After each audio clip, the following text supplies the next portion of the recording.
Coming up this Sunday night on Network 10 is Underground, the Julian Assange story. It's going to knock your socks off when you sort of get inside the mind of Julian Assange. And the star, one of the stars of it is Rachel Griffiths, who is sitting right across from me. She spilt her lunch, but she's here nevertheless. Good afternoon. Good morning. Good afternoon. It's very good to be here. It is lovely to have you here. Still wiping the sticky stuff off my pants. You'll be fine. Okay. And on that note... Where do we go now? Oh, it's all downhill. It's 12:12. We'll start again. Rachel, this role, you came back to Australia, but you didn't really come back to work.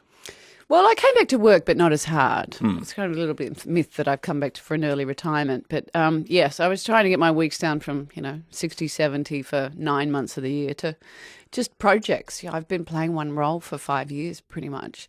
So I was definitely open for, not too long a commitment, and hopefully in my hometown because I'm here with the kids. And this came up very quickly, and it was a remarkable start to our homecoming. With your wonderful career, do you have to be? You'd have to be pretty careful what you do take on. Oh no, I just take everything I can. You don't worry about it. I'm a bit of a workaholic. No, I am a bit of a Michael Caine like that. Like he said, he just took the best offer on the table at all time. And I'm pretty much the same. If that's a talking book, I do it. If it's a TV show, I'll do it. I was one of the first, people to go from the, movies over to cable television. And at the time, everybody was like, oh, really? What are you going back to television for? You're a movie star now. Because of all the rules. Yeah, well, the rules in the industry. I'm like, it's the best thing. It's the best offer on the table. I'm being offered third banana in, a movie, or I'm being offered, an ensemble in one of the greatest things I've ever read. Why wouldn't I do it? Or a telemovie, or, whatever's on the table, I'll do. A play, whatever's the best writing and the best group of people to work with. It hasn't done your career any harm? Oh, I just keep working at it. I'll get there eventually.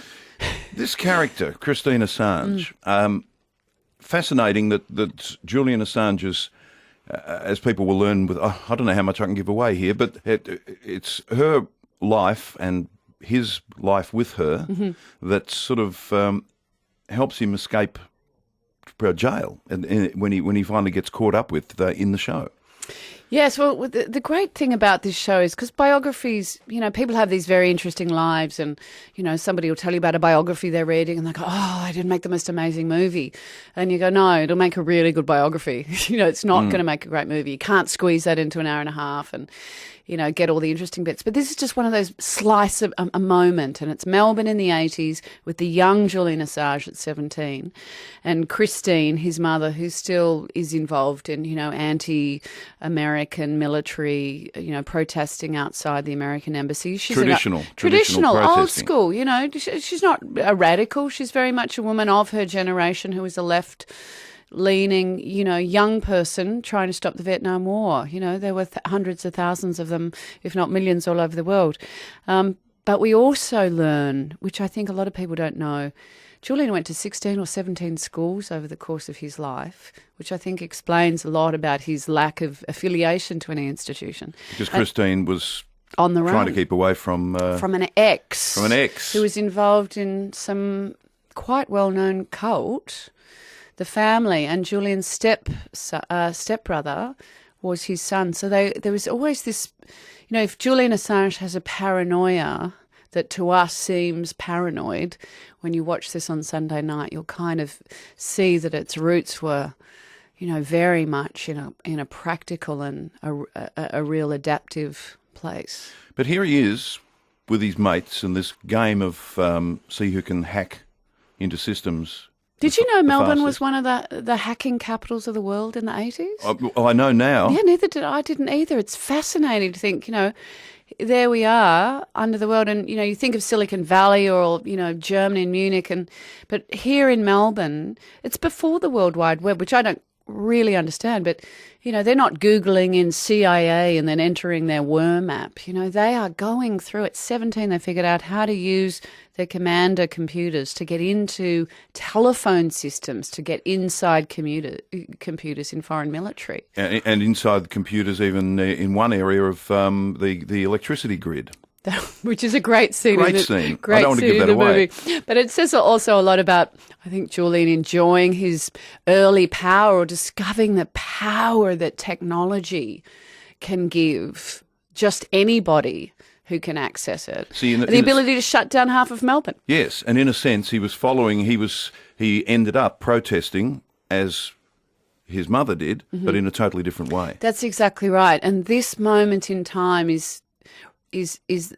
I think only looking back on it do we fully understand that move from analog to digital, the move from kind of a community-based feeling, make a puppet, hold a sign, all call each other up and meet outside the embassy, to a moment now where in Iran this morning there was, a little tweet put out. There was a spontaneous protest against shutting down the black market because the currency is collapsing, and there's within half an hour thousands of people gathering in Iran protesting against that regime. And if you see the footage this morning, they're all holding up their cell phones, they're filming it, and they know that just one person will be able to bypass the technology limits that they've got and get that footage out to show the world that Iranians are unhappy about the people who are ruling them. And this is way, like, I didn't think that anyone would be able to do what he was doing back in the No, it's like in the 80s, Gondwana land, because isn't 92 or something when it's like pre-white fella. Yes. It was a different time, wasn't it? A sleepy time. And they were very clever. They had the diversion things, so which an alarm would go off if someone was onto them, and they'd need to get out really quickly.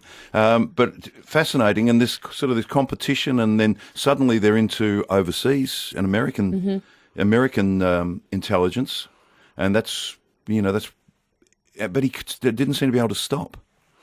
Well, I think he realised at that time that information is power, and I think he could see a time when the ordinary citizen would have access finally to so much, that governments have been keeping from the citizens. And, it's happening in America now. It's technology that's allowing us to find out which donor's donating where in real time. Back in the day, you'd have to go through archives and find out which billionaire gave $50 million to which candidate.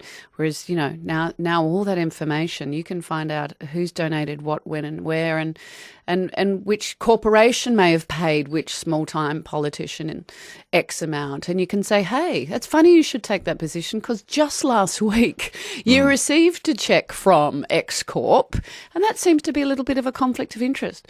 So there's a lot of good that's come out of this.